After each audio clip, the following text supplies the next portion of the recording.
listening to The Gender Rebels. I'm Kathleen, a cis woman and ally. And I'm Faith, a trans woman. Gender Rebels is a question and answer podcast that explores life outside the gender binary. A big thanks to our Patreon supporters. If you'd like to support the show, go to patreon.com/genderrebels. Hey everyone, I'm Kath. And I'm Faith. Welcome to part 2 of the NYU-Langone Vaginoplasty class, where we learned how to perform a vaginoplasty. Or vaginoplasty, as they're sometimes called. Or vaginoplasty. Or vaginoplasty. Vagino. Plasty. Isn't language fun? It sure is. All right. So we got through the part where we're talking about the day of the surgery. We're talking about the sequence of events, day 2, 3, 4, 5 of when you're in the hospital. What's next? This was a fun one. Integrated health. Which I was very surprised to see. Because there's certain things... Alright, you want to take the lead on this then? Your disdain is palpable. Well, I had disdain and you were like, no. Oh. So clearly you have strong opinions on this, so... Hold the mic. All right. So, we had 15 minutes where we talked about integrated health. Okay. First of all, bear in mind that I am a scientist. I am trained as a scientist. I have a master's degree in science. Faith is the most sciencey person I've met outside of science. She knows more about biology than I do at this point, which is a little humbling. So we're science people. We're not woo people. We're not interested in homeopathy or our auras or energy healing or crystals. Unless we're using these things to scam gullible people, in which case I would be interested. Refer back to Faith the Grifter, yes. The episode before this, 2 episodes before. This is talking about integrative health. Hear me out. The Department of Integrative Health offers a mind-body preparation program based on the techniques developed by Peggy Huddleston, whoever that is, link down below. Using this unique program, patients can learn tools that help them feel calmer before, during, and after surgeries, procedures, and tests, and aid in the recovery process. This involves focused breathing, using healing statements or your own music. They also provide like a CD or just an audio file, a relaxation audio. There is a 1-hour workshop with a trained facilitator, and this also involves visualizing. Visualize your recovery and your journey home. Turn worries into healing imagery. Here's the thing. Faith is skeptical. I am not. There is empirical evidence about visualization and breathing helping with the process. I should say no. I am not skeptical about breathing exercises and meditation. Okay. I was skeptical when they brought up Reiki. They did say the word Reiki at one point. And for those of you who don't know what Reiki is where you don't touch someone and that magically heals them. And by don't touch them, like, do you ever do that game with, like, your sibling where you're nearly hitting them, but you're not actually hitting them? You're, like, going up to their face and, like, stopping your fist or your hand like a centimeter from their face, and you're like, I'm not hitting you. That's Reiki. They hold their hands and wave them around like an inch from your flesh, and this is going to heal you via the power of magic. Yes. There is not empirical data to support Reiki, and I personally would never spend money on Reiki. And I was disappointed when they brought it up in the context of integrative health, because breathing and meditation and visualization have been found to be helpful. I'm not opposed to that. I'm just saying... I begrudgingly admit that breathing, meditation, and visualization have been found to have significant effects. I mean, I get that. I think recovery. Controlling your breathing can be helpful. I think thinking positively can be helpful. We're not going to waste our time and money. Magic is not. But again, Reiki won't hurt you. It definitely won't hurt you because it won't do anything. It's like homeopathy. Yeah. It's like homeopathy. It's not going to hurt you. It can't. It's water. It's like Reiki. It's not going to hurt you because it's touching air near you. Like, that's not going to hurt you. She even walked us through sort of a breathing exercise. Yeah. You might have been busy rolling your eyes. No, I didn't. I tried to do I started doing the breathing exercise and then I got bored. So I stopped doing the breathing exercise. And started to roll your eyes. Because that was more interesting. Maybe I'll roll my eyes instead. I think I peeked at you when our eyes were supposed to be closed, and you were busy rolling your eyes. No, I think I was on my phone. Oh, God. Anyway. This is like, we talked about the therapy previously. Like, breathing, like, I've tried this stuff. I've tried meditating, and it doesn't work for me. You're an American. Mm-hmm. People fought and died in Korea to preserve your right. Yes. To roll your eyes at Reiki. And roll your eyes you shall. I shall. And again, I'm not rolling my eyes at breathing exercises if they work for other people. Right. I've used breathing to calm myself before. Okay. I'm just saying that, like, something like self-hypnosis like this is, or visualization, is not gonna necessarily work for me, but it might work for other people. And again, it's not costing you money. It's not, no one trying to scam you with it. It's fine. This program is offered. If it works for you, it's awesome. The program is offered free of charge to patients, their families, and friends through a grant from the New Tamarind Foundation. I don't know what that is. Donations are accepted. And the program is literally a pamphlet, a relaxation audio file, but also a 1-hour workshop with a trained facilitator. And we are gonna do this. Oh, we're gonna go to the hour? Yes. All right, I'll let you sign me up. I will. Okay. I like that it's a trained facilitator. Mm-hmm. Like, they went through facilitation training. Yes, they did. Mm-hmm. Relaxation helps balance the endocrine and cardiovascular systems. It is... We don't know why people get depressed after surgery, but we know they do. And we don't know why. I think I know why you get depressed after surgery. Stress? It's a fucking lot. Like, duh. Like, it's like, it's, I went through this more with my FFS than with my breast dog, but like, FFS being facial feminization surgery, like, it's recovery just takes time, and it takes up so much of your energy and your attention, and it's I understand it. Like, and it's a lot. And it's just a lot. Difficult, and it's work, and it's stressful, but it is a very different kind of work and stress. And you might not have any past experience to draw upon. So it's a lot, which is why we're going to do everything. All right, fine. We'll do everything. You only get your dick cut off once. You get your dick I know. I'm making a joke. I'm making a joke. Unless you want it exverted and inverted again. I don't. Again, you're an American. They can't really do that one. They don't get to undo. In theory, a quack surgeon in a van in Brighton Beach is gonna... Yeah, I'll fucking talk about the Russians. All right. Could potentially figure something out, but I wouldn't recommend it. So there's integrated health, and there are options for that, and I appreciate that. We'll try it. Whatever. It doesn't hurt to try it. I just I'm 40 years old. I kind of know my personality at a certain point, and I know kind of what works for me and what doesn't. And I have the attention span of a particularly lazy goldfish. So I know that, like, I've tried things like this, and it doesn't... Like, I've tried meditating, and it doesn't quite work for me, because, like, I can't... Here's the thing, listeners. I can always get Faith to go back to any of the NYU-Langone buildings, because our favorite pub with excellent food is 1 block away. Best nachos in New York City. This is Pete's Waterfront Ale House. Link down below. If you're going to NYU-Langone, do not miss Pete's. Yeah, their nachos are fantastic. I also think they're the best pulled pork sandwich. Pulled pork sandwich, yeah. So, and the pickles are like super garlicky. It's like it hits you in the face. They're so good. So I will be able to talk her into doing an integrative session with a trained facilitator if I promise plate of nachos. And you definitely don't want an untrained facilitator. No. Because they don't know how to facilitate shit. They are just trying to facilitate, but nothing has been facilitated. They're just talking. After we heard from the integrated health people, we got our sandwiches. My favorite part of the day. What's next?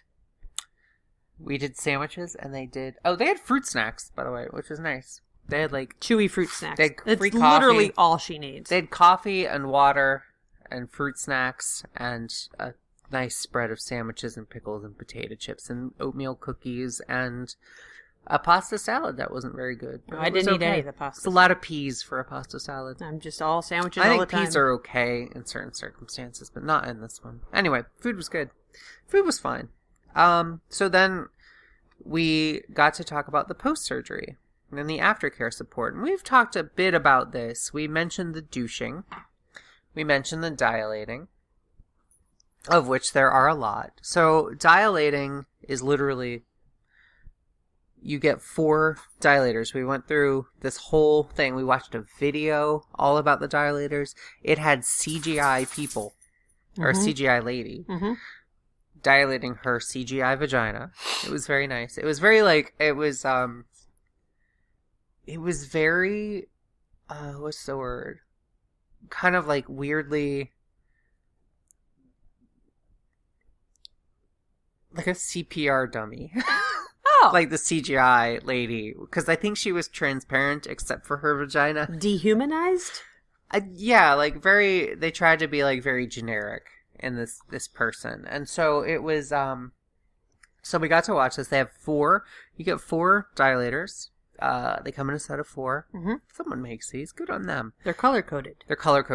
And so the purple one, you don't use the purple one. They'll pull your hair if you use the purple Don't one. use the purple one. That's the smallest one. So you're going to actually... I had read about this before. This was something where they were like...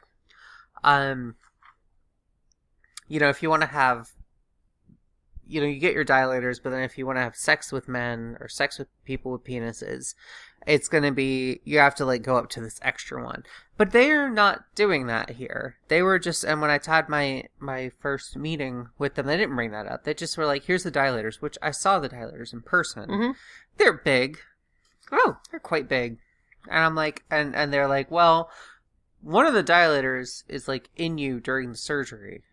So... They know it'll fit. They said we do the surgery with the orange dilator in mind. And there's going to be a link down below so you can see this rainbow of dilators. There's 4 of them. Orange is the biggest, and that's what they're going for. And you have to dilate 4 times a day, starting out for the first 6 weeks. And then you go down to 2 times a day. And I think that's for the first year. And then after the first year, you can go to, like, once a day. Right? Am I right on that? I do know 4 times a day. I'll check with them. Right after. It's 4 times a day for 6 weeks, which is why they say you need at least 6 weeks off work. And then beyond that, it's going to be, you go to twice a day, which is why you can go back to work, because you can dilate in the morning and you can dilate in the evening. And what this is just like laying on your bed, sticking this dilator inside you for 15 minutes. And hanging out. And there's a depth marking. They're called dots. So ideally, you'll be able to eventually get the largest dilator up to the last dot. Meaning it is the most stuff as far up in you as it'll go. Yes. So this is all... What's what I'm looking for? Not measured, but... standardized. This is all standardized. This is all trackable. You can talk to your doctor. I'm only able to get it to the 3rd dot. I'm only able to get the 2nd dilator. You're able to let them know exactly how your progress is. Yeah. It is all quantified. That's the word I'm looking for. So it's interesting. So that's basically it. We got to watch the video of how to dilate. And this is the video, this short 5-minute video. I will be well acquainted with this generic CGI woman. You get to watch that like 5 times a day in the hospital. They are constantly making you watch it. And that is a good thing. Yeah. Repetition is important for learning. And you will have questions no matter what. And this is what I learned, which surprised me. I always thought that the dilator moved back and forth. So you thought there was thrusting involved. I thought there was like thrusting back and forth. And no, you do not do that. You just leave it in there. So that was surprising. You put it in and you leave it alone. Like a popsicle stick. And you're the popsicle freezing around it. Precisely. I'm going to visualize that. I'm going to pre-visualize that. My little popsicle. Yes. So you also learn about the douching. And so that's something you do in the shower, and you'll start with a saline solution that they provide, and then you do that until the saline solution runs out. I believe they said twice a day. And 1 to 2 times a week. 1 to 2 times a week. Yeah. So anyway, I'm wrong about this. Don't pay attention to me. I'm not a medical provider. This is why I take notes. Except for my van in Brighton Beach. It was you! It was me the whole time. I'll remove your heart, whatever you need. I got you covered. So then you douche with not apple cider, just plain distilled vinegar. Absolutely, positively not. They said not apple cider vinegar. He said just anything with a mother. Yes. And those of you who do kombucha or something like that, or sourdough bread, you are only putting white vinegar up your hoo-ha. No apple cider vinegar. No. Absolutely not. Nope. And even the white, it's 50-50 diluted with water. Yeah. So that's that. We learned about that. We learned about, this is where they went through the various colors of discharge. Hey, here it's going to get gross. If you want to skip ahead to the next 15 seconds or the next 30 seconds, go ahead. All of this surgery is gross. But this is really interesting. This is the weird thing about surgery, is that people talk about surgery recovery, but no one's like, by the way, it's all just going to be gross. So this is one of the gross parts. It's all gross. And so human bodies, we talked about this. Human bodies are gross too. Yeah. We're so like bags of fluid and flimsy tissues and all kinds of weird shit, including shit itself. Like, yeah. Life is squishy and gross. Mm-hmm. Anyway, life is gross. So when you douche, yeah, crud might come out. That's okay. And including bits of crud and including strings. Or strings of crud. Yeah. You will, there might be a smell. That's okay. Mm-hmm. It's okay if there's a smell. There will be discharge throughout your healing. So you're wearing pads basically all the time, like a maxi pad. And actually, Pat, at one point someone asked, what about period panties? And that's okay. But here's the thing. The couple of times I've tried period panties, I just got them in black. Yeah. That didn't matter because I'm bleeding into black and I wash them out and it's fine. But they do want to keep track of what color your discharge is. And here is why. When you start out, it will be red or pink or maroon. Mm-hmm. After some time, it will be yellow discharge. After some time, you will have clear discharge. So this is why it's good to have the pads. Uh-huh. So you're kind of keeping track of that progression. Of your various discharges. And they warned, don't try to go without pads. Don't think that you've finished up before you actually have. Wear them. Get the kinds with wings. Welcome to it. It's going to feel like a diaper. Mm-hmm. And they said period panties are okay, but, you want the kind where there's a white something in them that you can remove just so you can track this. And so they said, you're going to need pads until you've gone 5 consecutive days without discharge. Oh, that's interesting. I didn't write that down. Okay. So once you get that, they said it's a very easy temptation to be like, well, I didn't discharge for 2 days. Mm-hmm. So then, so welcome to womanhood. It's just a bunch of weird shit leaking out your junk. You're just leaky. Yep. But all the girls are leaky. Yeah. So it's okay. Mm-hmm. Someone once said about their vagina. Mm-hmm. They were like, I don't know if I'm horny or peed myself. Mm-hmm. Mm-hmm. Or it's just leaky for some other reason. Mm-hmm. So that's sort of the fun thing. Yep. So you want to talk about peeing? Peeing. So, they talk about the peeing. And we mentioned the catheter. You've had it pretty easy for a while. Okay. Just objectively, peeing with a hose. Alright, so we've talked about this. We're so personal information. Welcome to talking about my junk. No, it's fine. It's fine. People listen. listen. Cut it out. People listen to hear me talk about my junk. And they're all thinking about their junk. Like, yeah, it's fine. It's okay. fine. The only people who actually care about my junk are you, my surgeons, and weird, creepy guys on Instagram who message me. And propose marriage. So romantic. So romantic. Here, let me send you a gift of a rose. If that doesn't convince you to fly to Saudi Arabia to bone me, then I don't know what will. Anywho. What are we talking about? Oh. Peeing. Junk. So, Hose. Yeah, I will generally sit to pee, because why wouldn't you? And, except in circumstances where porta potties spring to mind. Mm-hmm. I remember we were at a porta potty once, and I was like, you know what? If you can, just try to hover. And you had to remind me that Yeah. I have another option. I have the other option. So, like, that's what really I think of. And, like, normally if you're in a bathroom, if it's, like, disgusting as hell and it's single use, I will, like, all right, I'll go ahead and just stand up if it's single use. If it's, like, stalls and, like, every stall is somehow disgusting as hell, then I, like, will get into janitor mode. I'm like, well, I'm just going to wipe this all off before I go. I don't know if I should do that.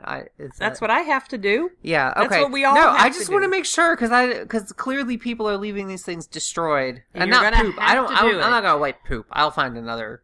I've never seen poop and on blood. the seat. Poop and blood, I'm not going to fuck with. I've never seen blood on the seat. I've seen blood on the seat. Other I've than never my seen own, poop which on I the- then cleaned up. Yeah. So So that I'm not going to fuck with. But poop on the seat. yeah, poop on the seat. I've seen poop on the seat. What gas station of hell were I don't you know. in? Is that a southern thing? I don't know. I don't know. Ugh. People are just. We talked.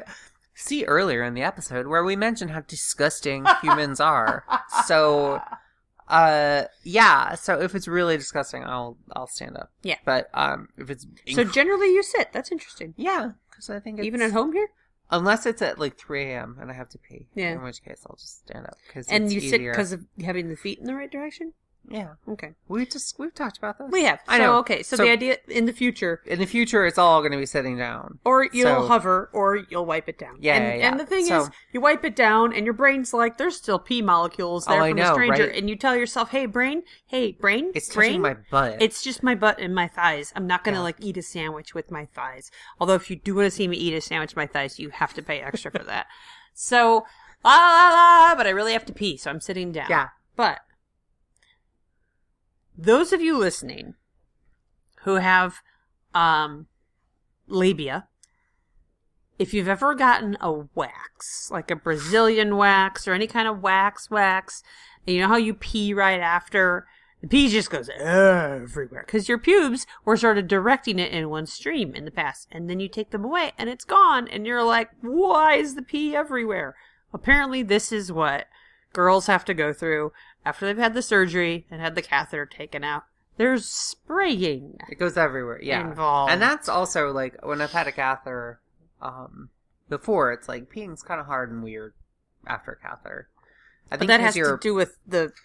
No, your urethra, Irritation. your urethra's irritated. Yeah. It goes, yeah, it's, you know, it's, they mention the peeing. Peeing's a big deal. Frequency, urgency. They said they will, like, have sensors on your bladder somehow. I don't know how. That will, like, measure. Yeah, there's a way to measure all that. I don't know how you measure inside someone's bladder. No, the sensor's outside. But how does it know what's in your bladder? Electrical signals. Okay, so anyway, they have, I'm guessing. they have things on the toilet, robots. They're like, it's like Pbot 5000. There's like VagBot 1000, there's VacuBot 1000, or VagVac 2000, depending on which model you get. And then this is the third robot. This is Pbot 5000. And Pbot 5000 knows how much pee is in your bladder via, I think, Reiki magic.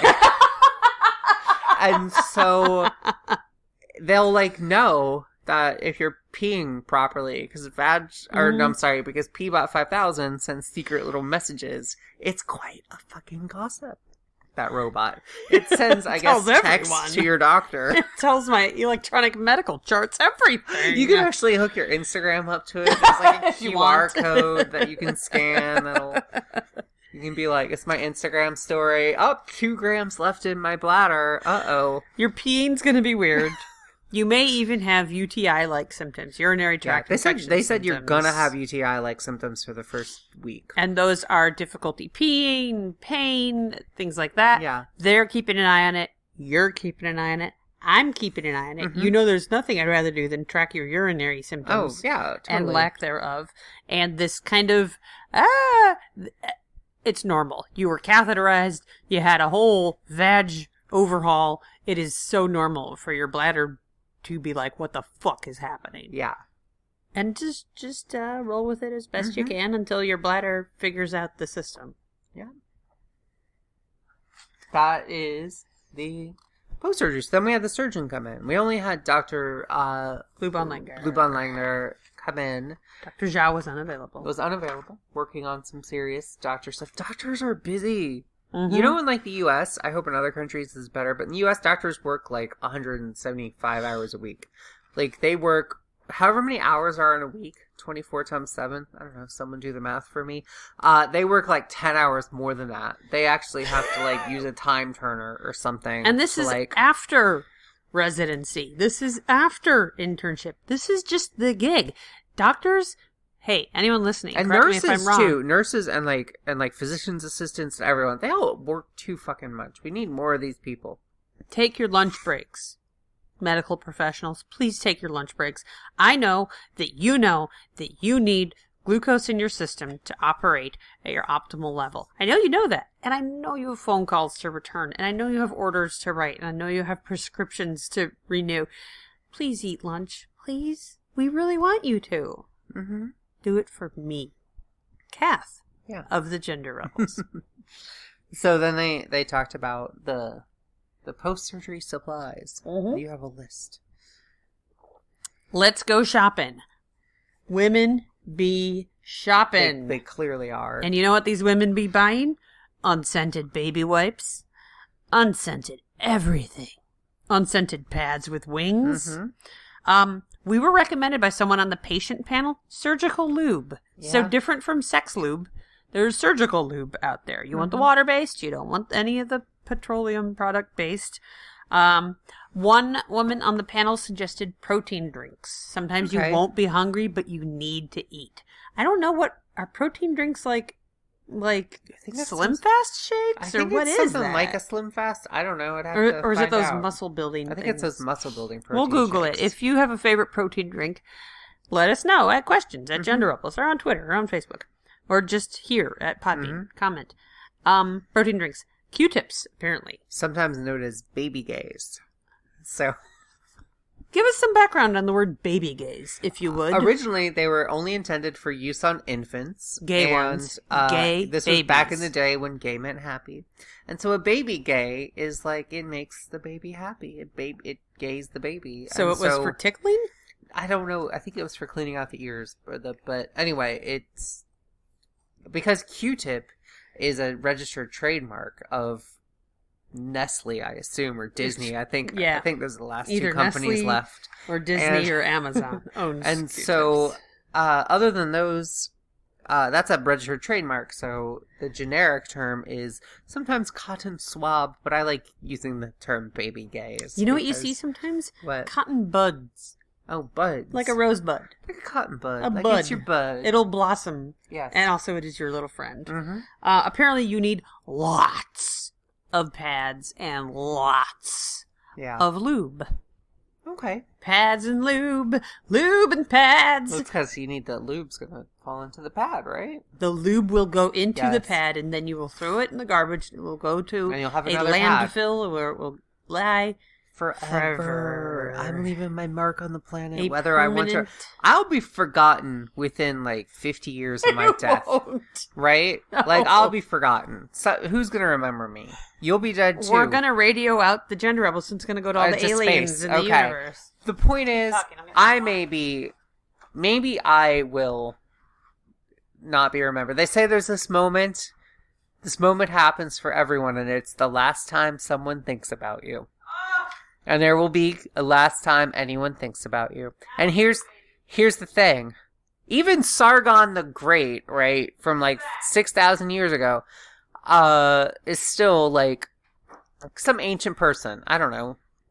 Gilgamesh, whatever, if he was real. There's going to be a last time someone thinks about you, because the sun's going to explode, right? So it may take a while, but like, I'll be forgotten. But you know what won't be forgotten? My fucking plastic. All my plastic grocery bags, all my maxi pads. It's all going to sit in a landfill, not degrading forever until the sun explodes. So, there you go. Even if the sun does explode, it's going to blast off some of that plastic into space. It'll orbit the future sun. This is my mark. This is how I put my mark on the world. Just via maxi pads. Nothing that you said is incorrect. Literally everything you said is a fact. Except I'm pretty sure the sun exploding. The sun's not going to explode. It's going to expand into a supernova. No, it's not going to be a supernova. It's going to be a red giant. Red giant. And it's not going to. It's not going to explode. But it'll toast us. It's not going to. It's not going to blast things off the Earth's surface, most likely. No, but we'll be toasted. It'll be toasted. To It'll death. be nice and toasty. No, we'll be dead already.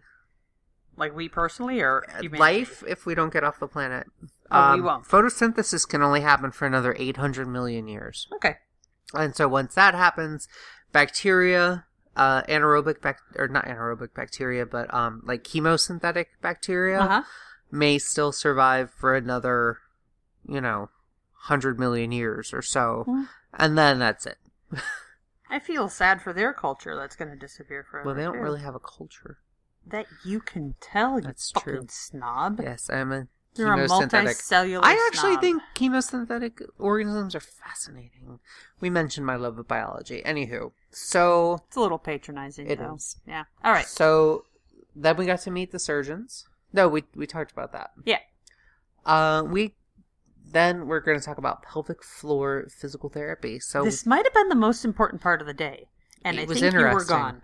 No, I was there for pelvic Oh, floor. you were? Okay. I left during patient panel because I was like, these people aren't medical professionals. Because they've been through I've been it. reading about vagina surgery for like the whole time I've been on the internet. Like I've kind of read a lot of personal accounts and things. So I was like, I can take a break during this because it's not a doctor talking. And so, or a healthcare professional. So also I was getting really, really antsy. Anywho, pelvic floor physical therapy, your pelvic floor is like the bottom of your torso. Like if your torso is a jelly bean, it's the bottom of the jelly bean, right? Torsos are kind of shaped like jelly beans. I don't know what a torso's shaped like. Like, it's shaped like a torso, obviously, but like... Okay. That's followed my mind. The point is it has to have a Your concave pelvic... bottom. Here's me. I'm Faith. Yeah. The pelvic floor is like the floor of your torso. Like the bottom. Like imagine your torso is a jelly bean. It's the bottom. Thanks! Thanks, Faith! Thanks for that helpful metaphor. Is it the bottom? I mean, it's Is it the top?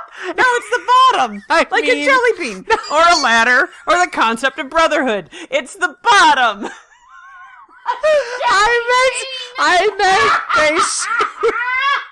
They showed pictures of the inside of your gut.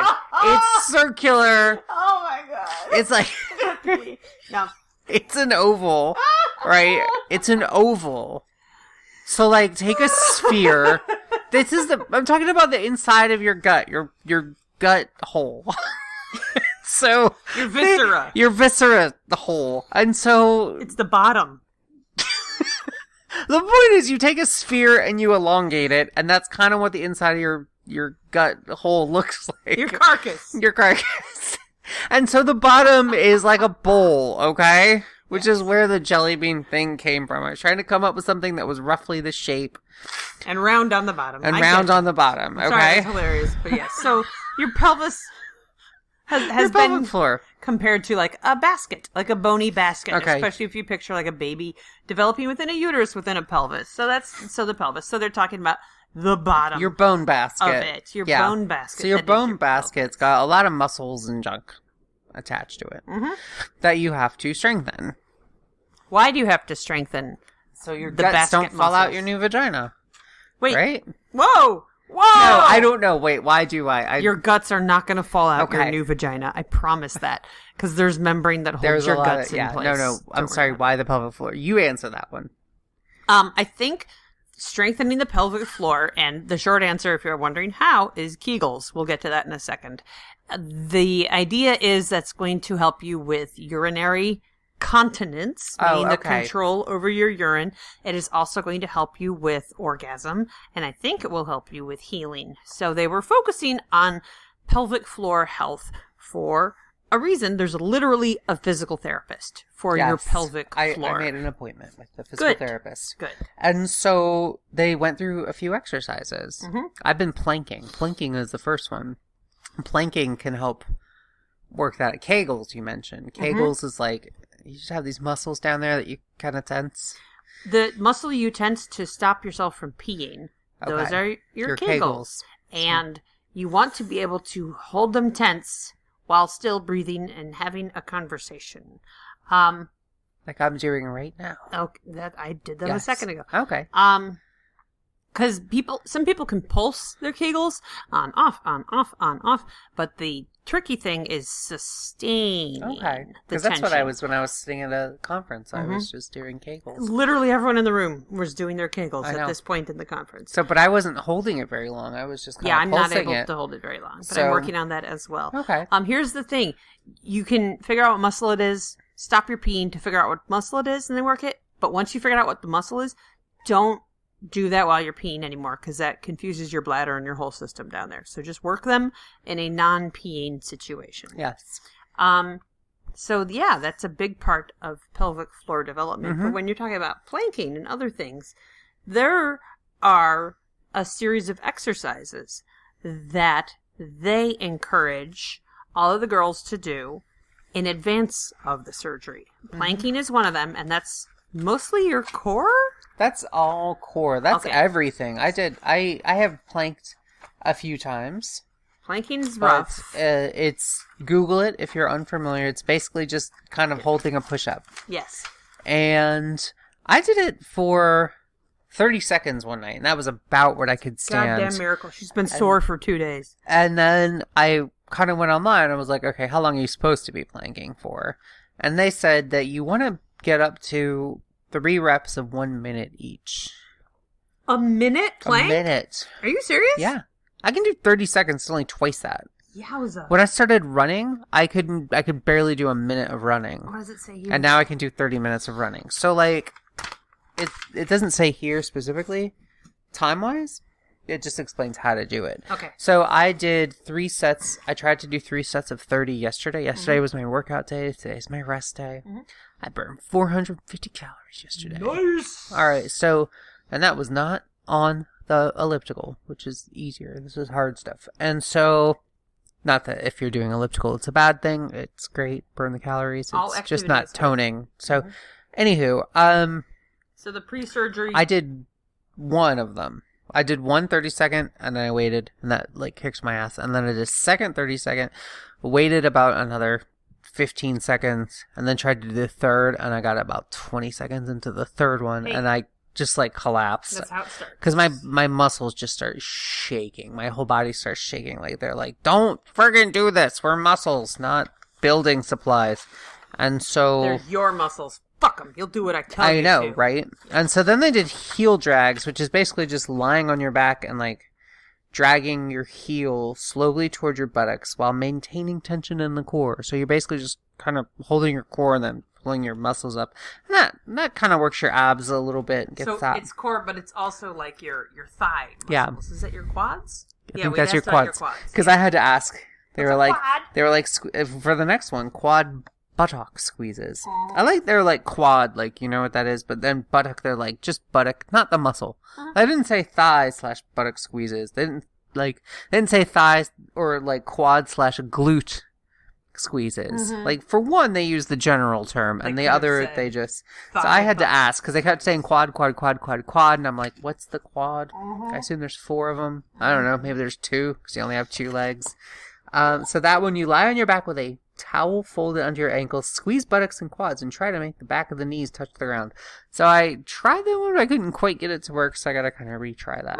Just like I tried squats, and I'm like, am I doing this right? I don't know. And then wall presses, which is basically a push-up, but you're leaning against the wall. So that looks easy for me, but you've done a few of those. You lean forward till you press your nose on the wall. Yeah, that one's supposed to be really pressing on the wall. That one's not as bad. Okay. Anytime I'm doing an exercise and it doesn't like hurt, I'm like something's, or it doesn't like, you don't feel the muscle strain. I'm like, I'm not doing it right, so I got to kind of figure that out. So I did the heel drags and like I didn't quite feel anything. So I got to retry the heel drags and the quad / buttock squeezes. But I did the other 2. The wall press says stand with feet hip distance apart facing a wall. Place hands on the wall at shoulder height. Elbows should be straight but not locked. Bend elbows, bringing nose forward toward the wall, and hold a few seconds. Press away. Again, like, I feel like planks are doing, like, everything. Planks are the big hard ones here. Yeah, so I feel like if I'm doing those, I'll keep trying on all of them, but I feel like the planks, if you can fucking plank, you're fine. And something that they mentioned repeatedly that we will repeat for you, consult your doctor before starting any particular exercise program at all. Mm-hmm. So that was the pelvic floor physical therapy. Mm-hmm. So that was nice. And then the last thing we had was the patient panel. Yes. So I stuck around for the patient panel. I stuck around for a lot of it. Faith took a walk. Things that they had pointed out is one of the questions was, what is some of the preparation you did in advance? One said, keep seeing your psychiatrist. Keep that going through the whole time. Talk things out, plan in advance, and have an action plan. There was one person who was very, very young. I believe she had the surgery when she was 16 or 17. The youngest for Langone history. And she said, talk out in advance with your caregivers. In her case, it was her parents. In your case, it's me. Unless you want me to get your parents here. Do you want me to get your parents? I can call them right now and just set it up. Here. I can have them here hanging out. It weirds me out when people talk about their parents in a positive way, like that they like their parents. My parents are cool. Your parents are nice, but it's still like, wait, what? Parents are good? And they recommend having an action plan. Okay. And you and I can sit down and just kind of work through what's the worst case scenario, what's the most likely case scenario, what is our plan, because there might be some scary stuff. There might be some unpredictable stuff. And this person on the panel had said it's good to have a plan. It is reassuring. It feels safe. Surgery recovery, my question is invariably, is this normal? They had said, they mentioned the caregiver will have to take over the patient's household duties. And like the caregiver, assuming this is a person who lives with the patient, or even not. Obviously, we know there's going to be care involved. There's going to be wiping things and laundry and painkillers and bandages and pads. But also, you do the dog's walk in the evenings. You're the one who cooks in this house. I will have to take over both of those things. I assure you, they will be done very badly, but they will be done. No, you're not a bad cook. You're going to eat a lot of falafel. And the dogs like you. I like falafel. It's going to be like falafel, crab cakes, falafel, crab cakes, falafel, crab cakes. You don't make falafel, do you? No, I would. You would order, but then we could just order whatever. Exactly. That's just how it is. Chores for the patient are just not going to be a high priority. They had mentioned lots of pads, lots of lube. This is an interesting thing. The caregiver, in the context of dilation, all the caregiver can do is encourage you and be there for you, but they cannot dilate for you, which makes a lot of sense in my mind. And they said, don't hesitate. Dilate. They're very strong in the dilation because you can fuck up your new vagina. They are really big. If you don't dilate, you have to dilate. Don't get lazy about dilation. Don't just leave it till tomorrow. You might not like it. It might be a new sensation, but you have to do it, and that is non-negotiable. What do you wish you had known before surgery was a question for the panel. Or what was the hardest part of the surgery? They said you're going to be gassy, which we had been warned about. You're going to be constipated. This is written in all caps. One of the women on the panel was very constipated. She recommends Miralax product. They said the first time you dilate, you're going to poop. That's okay. Women giving birth get poop. That's all happening down there. That's okay. Someone had asked about sitting on the donut. Might have been you asking about sitting on the donut. Yeah. Apparently, so there's a donut-shaped pillow that you have to bring everywhere you go because your precious new vagina and labia, you don't want your entire body weight pressing down on them at first. Apparently, you're going to have that for 4 to 5 weeks. It's 4 to 5 weeks until you don't need to bring your donut to sit on. One interesting thing, I even wrote this down, post-operative depression. So, like we said, with giving birth, just with, getting your PhD, just with anything major and big, depression can happen. What they had mentioned is it might take a while to crop up. You might get your surgery and do your week in the hospital and do your weeks of recovery. But one person on the panel had mentioned 8 weeks post-op is when her depression hit, which kind of makes sense to me. It is unpredictable. It is influenced by what's going on in your life. And if you've got like attentive caregivers around and eventually they're like, okay, so I'm going to get back to work and you're headed to work in a week. So call me if you need anything. Okay, bye. Or anything like that. It might hit you farther down the line. Yeah. And be alert to that and be aware of that and keep your doctor in the loop. I really like the patient panel, and I know you've read a bunch of personal stories, so you already had a lot of this information. I did. So it makes sense. You did also, your walk I was just getting antsy. I just right had then. to. I get bored. Like I mentioned, It's like a curse. it is a little bit. Yeah. Even when we're home, I have to like get out and like walk around a little bit. I'm like. I bore her tremendously. I'm just getting antsy. It's not that you're bored. It's just that I get kind of antsy. But I find it really you- hard to like sit still for. If you saw the stack of library books next to me, and like, that's all I do is I just work my way through a stack of library books until I can go back to the library and get more library books.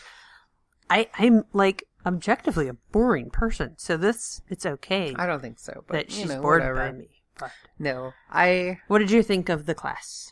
I found it very helpful because like I say, my biggest thing going into this is just anxiety. Ooh, surprise, surprise. And so it did help relieve my anxiety a little bit. Obviously it didn't erase the anxiety. Not In all fact, of it. some things, it increased my anxiety. Oh, really? Like what? Just, I don't know. Sometimes talking graphically about things can kind of make me go, but Because of the gross out factor or because of the risk there or were a what? few things where they were like talking about, where you're meeting with the surgeon, or not the surgeon, but the nurse who's like, I'm the OR nurse. I'll be putting you down on the thing, and here's some of the machines that'll be in there. And I'm like, and I get flashbacks to like, ORs I've been in. Oh, and that was one of your questions. Yeah. Do you remember what they said? It was just kind of, I don't remember. So Faith's question was, I've had a couple other surgeries, had the FFS, had the breast augmentation, and I walk into the room and I get nervous when I see all the machines, all the people, God forbid, all the scalpels. Like, that is a very unnerving experience and makes me very anxious. What do you recommend? What do I do? And their response was take the integrative health class. But their response was basically, develop those skills to like do the deep breathing, to focus on something else. They're not going to bring you into an OR without machines and scalpels in it. I'll probably end up doing what I did for the FFS and the boobs, which is sit there and go, okay, knowing the people who have had girl that, did this girl did this, I this could be girl like, did this girl did this, this girl did this, this girl did this. So, if they can do it, I can do it. And that sort of helped me. I love that you know what worked to get you through it. Yeah. You already have that skill now. You have your coping mechanism I can in go place. in, this time and be like, all right, Jamie Clayton had this, Kim Petras had this, I can have this. And so that'll help. I'll still be nervous. I don't think I can erase anxiety unless they give me some delicious, delicious Valium. They will, just not as soon as Not you as want soon it. as I would like. I wish the moment you showed up in the hospital, they're like, here, have some Valium. Here's your Valium. And that would be nice, but obviously they have to regulate that. But that's what kind of calms me down until I have that. I'm just going to be in like a anxious mood. So what did you think of the class? You're going to be my caregiver. I loved every minute of it. We went to one of the moderators after the fact. You had some question for him. I forgot what. I had a few questions. Okay. But you also introduced me to him, and that was nice. And I told him, as I'll tell you, this class is a great idea. Showing that video, the dilation video, over and over and over is a great idea. The class is important because there is so much material. And they could have an entire website. They could have pages and pages of documents. They could have YouTube videos of demonstrations. But nothing is as good as getting people in a room talking to them and having them ask questions. That is so, so good. And this is so, so important. I wonder if they do this for like cardiac bypass surgery or cochlear implant surgery or tumor removal surgery. I feel like a lot of surgeries aren't scheduled a year and a half in advance. Something like cochlear implants, maybe. Yeah. Because you're not going to die if you don't get that. Right. Something like a cancer, a tumor, or a bypass surgery. Like certain things you're going to get very quickly. And you're probably not going to have time to schedule this. But, knee replacement surgery. My dad had that. I should ask. Yeah, you should ask. Because surgery is a big deal no matter what it is. This one is particularly big. There is a lot of stuff associated with this of gender and sex and orgasm and partners and culture and money. Like there's a lot with this. So if this were the only surgery that they have a day-long class for, I wouldn't be surprised because there's a lot involved. Also, I have a feeling probably every surgical office manages their own things. So they may have... I think with this is that they are scheduling this because I got the boobs and I didn't from this doctor and I didn't get a class. And you got the face and you didn't get a class. No, but that was a different hospital. Correct. So like this one I feel like is something they do schedule so far in advance that they're can actually do this. Yeah. And also, I feel like this is a very NYU thing to do, and I base this on 2 short but wonderful years working there, where they are big on informing people. They are big on meeting people. They are big, for lack of a better term, they're big on customer service. Yeah. Which I really liked about working there, and about sending you to be a patient there. And the time I broke my arm and had to go there. And the time I couldn't breathe and had to go there. I've truly got nothing but positive things to say. Oh, and the time I thought I was having a heart attack. And your heart attack when we went there also, yeah. Not an actual heart attack. It was a arrhythmia situation. I feel it's really a really good approach. Yeah. It's very patient focused and it's informative. And it's enjoyable. Well, I enjoyed it at least, but I enjoyed it too. People aren't. 5 hours, just like 5 or 6 hours, or however long it was a lot. But yeah, it was good. But obviously, you've got people there, you've got everyone there, you've got it scheduled. You don't want to schedule 3 things of 2 hours each. Exactly. So yeah. So those of you listening maybe have your surgery scheduled, or had your surgery, or are looking to schedule your surgery at somewhere other than NYU, which is great. Get it wherever you need to get it. Best of luck to all of you who have this surgery in the future. Let us know how it went for you. Let us know what you encountered, what you wish you had known. And those of you who have been through it, let us know how that recovery was, how you prepared yourself for it, what you wish you had done differently, and what you were happy to have figured out to do right. We would love to hear from all of you. Yeah. Oh, babe, it's exciting. I know it's coming up. I'm scared, but whatever. So, yeah. We'll obviously keep you updated. Yeah. You have no choice. Maybe we're going to be in your ears no matter what. Yeah, I got nothing. I'm going to 2 months to just sit here on a couch, so. What are you going to do? Get fluent in German? I'm going to get it. Yeah, that's a good idea. I'm going to get a smaller laptop so I can play Civ. I'm going to play a lot of Civilization 6. Nice. It's a very addicting strategy video game that you can just play for ages and get really absorbed in. And then beyond that, I might watch The American Office, which I've never seen. I think that goes for a long time. I'd have to find another show or something to watch. You should at least start Veronica Mars. Oh, yeah, I should start Veronica Mars. I'll do that. That was on my FFS list, and I didn't get to it. You failed. Yeah, I didn't watch most of it. I had a whole list of FFS. Here's what I'm going to do. I have a month off. What should I do? And Veronica Mars was on it, and... FFS was uniquely bad for TV, because you couldn't see for a lot I of the time. I could see, but blurry. You had the ice packs on. I had the ice pack. I listened to a lot of stand-up. Including some people who made me laugh so hard that I almost busted stitches. Yeah, I hope we don't bust any stitches with your junk. Yes, me too. I hope so as well. All right. Well, thanks for listening, everybody. All right, everyone. We'll talk to you next time. All right. Bye. If you've enjoyed this episode and want to help us keep making more great content, go to patreon.com/Gender Rebels Please leave a 5-star review on iTunes. and send your questions to questions@genderrebels.com or find us on Twitter @TheGenderRebels. Music for The Gender Rebels is by Jasper the Colossal. Follow the link down below or download them on iTunes today. And for all our episodes, visit genderrebels.com.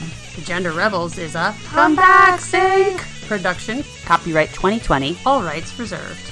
And to all you gender rebels out there, keep rebelling. Bye. Bye.